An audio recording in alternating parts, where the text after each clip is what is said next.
खाती बदल त्यांचं करण्यात आला. मला असं वाटतंय की सरकार प्रयत्न करते मंत्र्यांना वाचवण्याचा. हा प्रयत्न ते करत राहतील आणि आम्ही सगळे मंत्र्यांच्या राजीनाम्यासाठी आग्रही राहू. आम्ही सगळेच कितीही रंगसफेदी करण्याचा प्रयत्न केला तरीही सरकार जे कलंकित झालेलं आहे, महाराष्ट्राला जो डाग लागलेला आहे, तो अशा प्रकारच्या मंत्रिमंडळातील पत्ते पिसण्यामुळं तो डाग धुतला जाणार नाही. मी खात्रीनं सांगतो मंत्र्यांना जावं लागेल. मी खात्रीनं सांगतो मंत्र्यांना जावं लागेल. वसईच्या आयुक्तांवर पडलेली जी धाड आहे, 1000 कोटीचं प्रकरण आहे, त्यातसुद्धा एका मंत्र्याला जावं लागेल. नवीन क्रीडा मंत्री आहेत, त्यांना योग्य खातं मिळालं आहे. आता खरं म्हणजे योग्य व्यक्तीला योग्य खातं आता मिळालेलं आहे, खरं का, खेळण्याचं. ते आहेत बार काउन्सिलचे अध्यक्ष आहेत. ह्यांना जावं लागणार आहे. हे व्यवस्था तात्पुरती टेम्पररी जरी सुरू असली, प्रत्येक आरोपी शेवटपर्यंत बचावाचा प्रयत्न करतो. मला माहिती आहे, मी दिल्लीतूनच आलो आहे. देवेंद्र फडणवीस अमित शहांच्या भेटीत काय झालं, डेप्युटी CM होते, ते त्यांच्या पक्षप्रमुखांना भेटले तिकडे. त्या बैठकीत साधारण काय चर्चा झाली त्याविषयी आमच्याकडे माहिती येत असते. त्याच्यामुळे तुम्ही वेट अँड वॉच काही काळ. तुम्हाला आताची कारवाई ही थातूरमातूर वाटते? नक्कीच ही थातूरमातूर कारवाई आहे. थातूरमातूर कारवाईपेक्षाही हे जे आरोपी मंत्री आहेत आणि त्यांचे जे आका आहेत, बॉस, ते आपापल्या माणसांना वाचवण्यासाठी काही प्रयत्न करतायत. अशा पद्धतीनं खातं बदललं, आणखीन काही केलं. त्याच्यामुळे आमच्यावरती किंवा विरोधी पक्षावरती किंवा जनतेच्या मनावरती काही परिणाम होणार नाही. किंवा ज्या सामाजिक कार्यकर्ते या संदर्भात संघर्ष करतात या भ्रष्ट मंत्र्यांविरुद्ध, त्यांचे संघर्ष सुरू राहील. देवेंद्र फडणवीस यांना हे ओझं झालेलं आहे सगळं. मुख्यमंत्र्यांनासुद्धा हे ओझं फेकायचंच आहे उचलून. मी सांगतो, त्यांच्या भेटीमध्ये मुख्यमंत्र्यांनी सांगितलेलं आहे की ह्या अशा लोकांबरोबर मला काम करणं अवघड झालं, यांच्याबाबत निर्णय घ्यावा लागेल. सरकारची आणि राज्याची बदनामी होत आहे. हे श्री देवेंद्र फडणवीस, राज्याचे सन्माननीय मुख्यमंत्री, यांनी या 2 पक्षाचे जे प्रमुख आहेत तिथे बसलेले अमित शहा, त्यांना भेटून सांगितलेलं आहे 4 दिवसापूर्वी. नाही, पण महाराष्ट्राच्या राजकारणात काही मोठं घडणार आहे का? कारण पहिली देवेंद्र फडणवीस दिल्लीवारी करतात, अमित शहांना भेटतात, राज्यपालांची त्यानंतर भेट घेतात, शिंदे 2 दिवस दिल्लीत असतात, ते भाजपच्या नेत्यांच्या भेटीगाठी घेतात, असं म्हटलं जाते. अमित शहांनाही ते भेटले.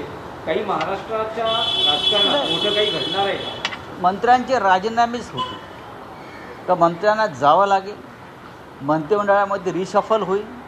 यापेक्षा वेगळं घडण्याची मला काही आवश्यकता वाटत नाही. बाकी पाहू काय होतं आहे, तुम्हाला सप्टेंबरपर्यंत कळेलच. मी दावा करत नाही आहे, मी सांगतो आहे.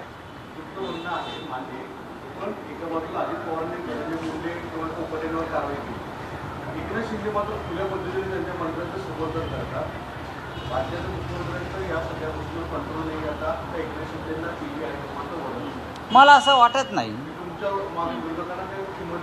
नाही, मी असं समजतच नाही. बघा, संसदीय लोकशाहीमध्ये विरोधी पक्षाचा आवाज अत्यंत महत्त्वाचा आवाज असतो. विधिमंडळात असेल किंवा बाहेर असेल, सत्ताधाऱ्यांनी विरोधकांचं म्हणणं ऐकून घ्यावं लागतं. दुर्दैवानं सध्याचे राज्यकर्ते त्या भूमिकेत नाहीत की विरोधी पक्षांचा आवाज ऐकला जावा. हे जरी खरं असलं तरी लोकभावना तीव्र आहेत या सगळ्या विषयावर. त्यांनी त्या किती दाबण्याचा प्रयत्न केला तरीही या मंत्र्यांना जावं लागेल. मग धनंजय मुंडेंना का काढलं मंत्रिमंडळात? त्यांनाही वाचवायचा प्रयत्न झाला होता ना शेवटच्या मिनिटापर्यंत, शेवटच्या क्षणापर्यंत त्यांना वाचवलं जात होतं. छगन भुजबळ यांना मंत्रिमंडळात घेण्याची अजित पवारांची अजिबात इच्छा नव्हती. अजित पवारांना न विचारता दिल्लीनं छगन भुजबळ यांना मंत्रिमंडळात घेतलं हे सत्य आहे. अशाच पद्धतीने निर्णय होतील. ते निर्णय त्यांना घेणं गरजेचं आहे. मला माहिती आहे मालेगाव बॉम्बस्फोटाच्या ठिकाणानंतर अनेक आरोप प्रत्यारोप केले जात आहेत. तपास यंत्रणातील अधिकारी असं म्हणतात की त्यावेळी परमवीर सिंगांनी मोहन भागवत यांना धरून आणा. माझा याच्यावर विश्वास नाही. आता दोन्ही प्रकरणात एक रेल्वे बॉम्बस्फोट असेल आणि मालेगाव दोन्ही ठिकाणचा न्यायालयानं दिलेला निकाल आहे.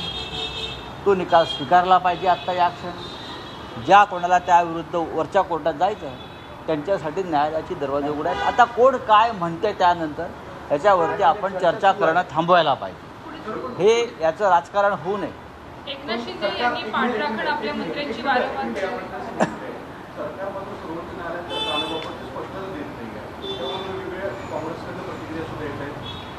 मी याच्यावरती काही मत व्यक्त करणार नाही. तुमच्या माहितीसाठी सांगतो, जेव्हा कर्नल पुरोहित यांच्या बाजूनं कोणी उभं राहायला तयार नव्हतं त्यांच्या कुटुंबियांच्या बाजूने, आज जे काय बोलत आहेत, तेव्हा शिवसेना ही त्यांच्या बाजूने उभी राहिली होती. कर्नल पुरोहित त्या बाजूने उभे असेल, आम्ही त्यांची बाजू घेतली त्यावेळेला नक्कीच. अपर्णा पुरोहित त्यांच्या पत्नी यांच्यासाठी आम्ही दिल्लीमध्ये आंदोलनं केली, त्यांना राष्ट्रपतीकडे घेऊन गेलो होतो. हा विषय आम्ही मांडलेला आहे. त्याच्यामुळे आता तो विषय आमच्यासाठी संपलेला आहे. जे करायचं आहे ते आम्ही केलं त्यावेळेला. त्याचं श्रेय वगैरे घ्यायची आम्हाला गरज वाटत नाही. एक मराठी प्रश्न आहे. सर्वोच्च न्यायालयाने एक निरीक्षण नोंदवलं. ते म्हणतात की बंडखोरांना वेळीच न रोखल्यास लोकशाहीचं नुकसान होत आहे. पक्ष बदलणाऱ्या आमदारांवर सुप्रीम कोर्टाचं हे परखड मत आहे आणि विधानसभा अध्यक्ष सुप्त राजकीय विचारांमुळे अपात्रतेची प्रक्रिया रखडवतात. सर्वोच्च न्यायालयामध्ये आमची केस तीच आहे ना. आमच्या प्रकरणामध्ये पक्षांतराच्या आम्ही जी केस मांडलेली आहे जस्टिस चंद्रचूड यांच्यापासून, हीच केस आहे की विधानसभा अध्यक्ष ही राजकीय व्यक्ती आहे आणि महाराष्ट्राचे विधानसभा अध्यक्ष 3 पक्ष बदलून त्या खुर्चीवर बसलेले आहेत. त्याच्यामुळे त्यांना पक्षांतराविषयी चीड किंवा त्या संदर्भातल्या कायद्याचं महत्त्व कळणार नाही. विधानसभा अध्यक्षांना महाराष्ट्रातसुद्धा तेलंगणाप्रमाणेच केलेलं आहे. एकतर नोटिसेस द्यायला उशीर केला आणि सर्वोच्च न्यायालयानं स्पष्ट सूचना दिल्या की व्हीप बेकायदेशीर आहे. प्रथोत त्यांनी नेमलेला शिंदे गटानं, हे जस्टिस चंद्रचूड यांचं म्हणणं आहे, कागदावर आहे. त्यानंतर राज्यपालांची कारवाई बेकायदेशीर आहे, हे जस्टिस चंद्रचूड सरन्यायाधीश यांचं म्हणणं आहे. इतर अनेक गोष्टी त्यांनी सांगितल्यावर ते प्रकरण त्यांनी निर्णयासाठी विधानसभा अध्यक्षाकडे पाठवलं. विधानसभा अध्यक्ष स्वतः 3 पक्षांतर करून त्या खुर्चीवर बसले. ते सर्वोच्च न्यायालयाचं ऐकत नाही. त्यांचं सर्वोच्च न्यायालय BJP हेडक्वार्टर दिल्ली आहे. अशी राजकीय व्यक्ती काय निर्णय घेणार मला तुम्ही सांगा. विधिमंडळातली फूट ही पक्षातली फूट असूच शकत नाही. घटनेचं शेड्यूल 10 हे विधानसभा अध्यक्षांनी ते वकील असल्यामुळे पुन्हा पुन्हा वाचायला हवं, ज्याचा उल्लेख काल सरन्यायाधीश गवई यांनी केला आहे तेलंगणाच्या पक्षांतराच्या प्रकरणात. जस्टिस गवई यांनी सुद्धा 56वी घटना दुरुस्तीनुसार जे 10th शेड्यूल झालेलं आहे घटनेमध्ये त्याचा उल्लेख केला. आणि आम्हीसुद्धा वारंवार सर्वोच्च न्यायालयासमोर 10व्या शेड्यूलचीच मागणी करत होतो, त्यानुसार निर्णय व्हायला पाहिजे. पण या सगळ्याला डावलून अत्यंत बेकायदेशीरपणे घटनाबाह्य पद्धतीनं विधानसभा अध्यक्षांनी निर्णय दिला आणि म्हणूनच विधानसभा अध्यक्षांची राजकीय बांधिलकी आहे हे काल चीफ जस्टिस गवई यांनी तेलंगणाच्या प्रकरणात सांगून त्यांनी स्पष्ट सांगितलं, कालमर्यादेमध्ये निरोप द्या आणि जर अपात्रतेच्या संदर्भात याचिका असलेल्या आमदारांनी हा निर्णय पुढे ढकलण्यासाठी काही उपद्व्याप केले तर निर्णय प्रतिकूल लागेल याची काळजी घ्या.